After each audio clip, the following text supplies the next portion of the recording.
All right, so, like, picture this, okay?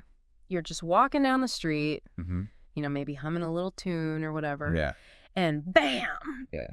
There's a wad of cash. Wow. Just, like, right there on the sidewalk. I mean, it's, like, straight out of the movies, right? But before you go, booking that trip to Fiji or whatever, let's talk about, something called the pigeon drop. Okay. Now, this is so classic. It even popped up in, The Sting, which, if you haven't seen it, classic movie, by the way. Yeah, I love that one. But yeah, so we're doing a deep dive today on this pigeon drop, and we've got some really interesting sources here. But before we get into all that, I guess, what even is a pigeon drop? I mean, does it really start with finding money on the street? Well, yeah, that's the start. It's all about creating an illusion, Oh, okay. like carefully constructed to play on your instincts. Oh. Our basic human instincts, greed, empathy, maybe even a little wishful thinking. So it's more than just finding money on the street. There's like a whole setup. Absolutely. It unfolds in stages. Each step carefully designed to draw the victim or the pigeon deeper and deeper in. Deeper in. It all starts at the setup. Okay. The setup. So picture this. Someone comes up to you, looking all distressed, claiming they found this wallet. And it's just overflowing with cash. Wow. I'm already hooked. Right. I mean, who wouldn't be? A wallet just bursting with cash. Right. But why wouldn't they just, keep it themselves? I don't get that part. Well, that's where the bait comes in. See, they come up with this believable reason why they can't keep the money. Okay. Maybe they're, I don't know, undocumented. Okay. Or they've got warrants out. Or maybe a shady past they won't coming back. Okay, so they play the victim, kind of? Yeah. Yeah, they appeal to your good side, like you're helping them out of a jam. Oh, gotcha. So you're like, oh, man, this poor guy. Exactly. But how do they actually, convince you to give them your money? I mean, that's the part I don't get. Well, that's the clever part. That's the switch. They propose this idea of splitting the money. Okay. Yeah. Right. But to prove you're trustworthy, or maybe to cover some, made-up legal fees. Legal fees, okay. They'll ask you for a small good faith deposit. So it sounds all, above board. You don't even realize what's happening. Exactly. Wow, this is sneaky. You know what else is interesting, though, is What's that? the sources talk about this, team effort Yes. thing going on. It's not a one-person show. Oh, absolutely not. It's a performance, like a choreographed dance. Really? They often have an accomplice. Okay. Someone posing as a bystander. Yeah. To back up the scammer's story. So if I'm standing there, Right. and I'm like, I don't know about this guy. It's exactly. Then suddenly this other person pops up and is like, no, he's legit. I know him. Yeah. Or this happened to me once. Oh, wow. So they use Social proof. social proof Yeah. to make it all seem more believable. To make you feel more comfortable. Well, that is devious. It is. So it's like we naturally trust other people. Yeah. Especially when we're in a weird situation. Right. Especially when you're caught off guard. Yeah. They're masters of manipulation. Oh, man. They exploit those moments of vulnerability. They do. And to make it even more convincing, they'll often try to create this air of legitimacy. Okay, so when you see those movies about cons Yeah. and they've got stacks of cash, Right. is that real money? Sometimes. But often it's, Yeah. counterfeit. Or they might have a briefcase, Sure. full of documents, looks all official. But it's all fake. It's all part of the illusion. So it's all a big act. Exactly. Yeah. Like a stage production, they've got the props, Yeah. the costumes, all to make it believable. Wow. So they really understand how to use, those Yeah. visuals, right? Absolutely. The power of visual cues is huge. They create an atmosphere to reinforce their story. And speaking of stories, one of our sources goes into this really specific example. They call it the found money scenario, I think. Yeah, the found money, yeah. It really shows how all this stuff plays out, right? It's a classic example. So let's walk through that, shall we? Sure. All right, so. Okay, so you're walking down the street, Yeah. and this person, looking all distraught, comes up to you. They claim they found a wallet overflowing with cash. All right. They explain they can't keep it, because of some believable obstacle. Right, like we talked about. Yeah. Legal issues or whatever. They tug at your heartstrings, make you feel bad for them. Exactly. They pull you in. And then what happens? Well, they generously offer to split the money with you. Okay. Emphasize how they just want to do the right thing. Right. But, and here's the catch, Yeah. they're going to ask you for a small good faith deposit Ah, okay. There it is. to make sure you're serious about splitting the money. To prove I'm honest. Exactly. And to make it even better, they might have that accomplice pop up as a helpful bystander, urging you to trust the scammer. Go for it. Yeah, this is a once-in-a-lifetime opportunity.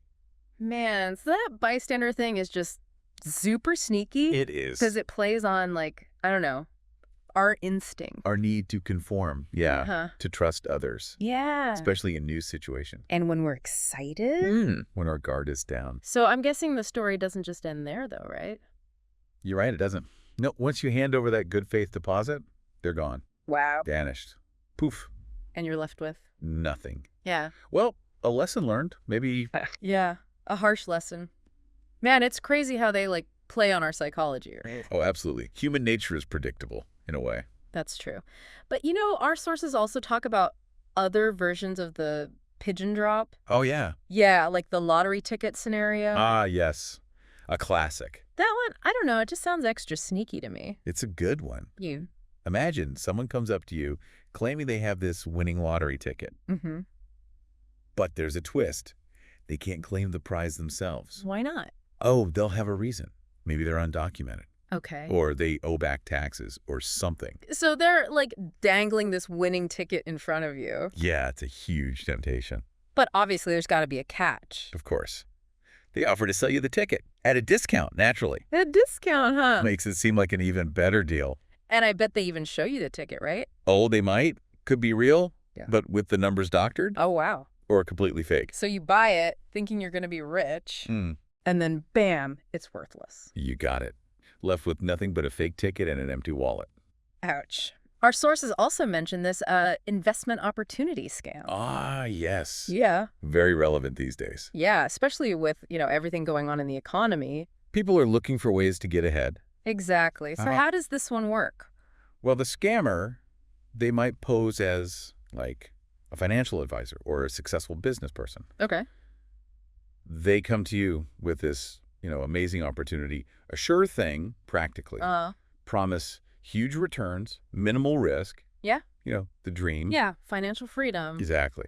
And they prey on those anxieties, those hopes for a better future. So they tap into our fears, basically. In a way, yeah. Yeah. Desire for security, for something better. And then to get in on this amazing opportunity, they ask you to, what, invest some money? Exactly. An upfront investment. Okay, you're serious. To secure your spot. And I bet they pressure you to act quickly, right? Oh, absolutely. Limited time offer. Don't miss out. So you make a rash decision. Without really thinking it through. Driven by fear, by greed. And then, I'm guessing, they disappear with your money. Poof. Gone. Another classic bait and switch. And you're left holding the bag, basically. Sadly, yes. And this one's especially bad because it often targets people who are already struggling. Right. People who are desperate for a break. Exactly. Looking for a way out. And these scammers prey on that. That's awful. Okay, so we've talked about how these scams work and, how they target our weaknesses. Our vulnerabilities. But what can we actually do to protect ourselves? That's the important question. And our sources have some good advice. Okay, let's hear it. Well, first and foremost, be skeptical. Okay, skeptical. If something sounds too good to be true, yeah, it probably is. It's a good rule of thumb, I guess. But sometimes it's hard, I know, the temptation can be strong. Yeah, especially when they're so convincing. Right. But remember, never, ever hand over money to strangers. Okay, good point. Especially in these types of situations. Legitimate businesses, they don't operate like that. Right. They don't need good faith payments from random people on the street. Our sources also talk about verifying, whatever they tell you. Absolutely. Don't take things at face value. Ask questions. Dig deeper. Like the saying, trust but verify. Exactly. If their story sounds fishy, push back. Yeah. Ask for details. Suggest involving the police. Oh, that's a good idea. A genuine person wouldn't mind. But a scammer would probably freak out. Most likely, yeah. They don't want that kind of scrutiny. So that's a good way to, expose them. Exactly. You turn the tables. What else should we watch out for? Well, be wary of anyone who pressures you to decide quickly. Okay. Scammers, They love to create that sense of urgency. Act now or miss out. Exactly. Yeah. They want you to act impulsively without thinking. So take your time, do your research. Precisely. Don't let anyone rush you into a decision you might regret. And I guess it also comes down to trusting your gut, right? Yeah. Absolutely. Your intuition is a powerful tool. Yeah. If something feels off. Listen to that feeling. It's your subconscious warning you. Like if it walks like a duck and talks like a duck. Right. If something smells fishy, there's probably a reason. But what happens if, despite all this, we do fall victim to a scam? What then? Well, the most important thing is to report it. Report it. To who? To the authorities. Your local police or a consumer protection agency. Okay. It's important to get it on record to help track these people down. Right, and to prevent others from falling victim. Exactly. It's a community service, really. You're helping protect others by sharing your experience. Sharing knowledge is crucial in combating these scams. It's like, Yeah. we're all in this together, trying to, stop these scammers. Right, a collective effort. Exactly. Yeah. So, yeah, reporting helps the cops, but it also helps The community. the community. I like that. Yeah, by spreading awareness. Awareness, yeah. And speaking of awareness, it's not just about reporting to the police. Right. It's also about telling our friends, our family. Exactly, spreading the word. Yeah, maybe posting about it online or something. The more people know, the better. Because sometimes, just hearing about these scams Yeah. can help people avoid them, right? Absolutely. It's like that saying, forewarned is forearmed. Exactly. You're prepared, you're less likely to fall victim. Right, right. So the more we talk about it, the less power these scammers have. We take away their advantage. Okay. So, let's go back to the beginning. All right. Remember that wad of cash? On the sidewalk. Yeah. Now that we've, gone through all this stuff about the pigeon drop, do you think, you'd approach it differently? Oh, absolutely. I mean, now I know the signs, the red flags. Yeah, you've got the knowledge. The knowledge, yeah. And I wouldn't be so quick to trust a stranger. Right, right. So it's like we've learned their secrets. Their tactic. We've cracked the code, almost. In a way, yeah. But you have to remember, these scammers, they're always adapting, coming up with new tricks. So we have to stay vigilant. Exactly. Always be learning, always be aware. It's like a constant battle, Yeah, a game of cat and mouse. But by being informed, by being skeptical, we can make it a lot harder for them to win. We take away their power. Exactly. So to wrap things up, stay vigilant out there, everyone. Keep your eyes open. Trust your gut, do your research. And never be afraid to ask questions. And if something sounds too good to be true, well... You know the rest. All right, everyone. That's it for our deep dive today. Stay safe out there. We'll see you next time.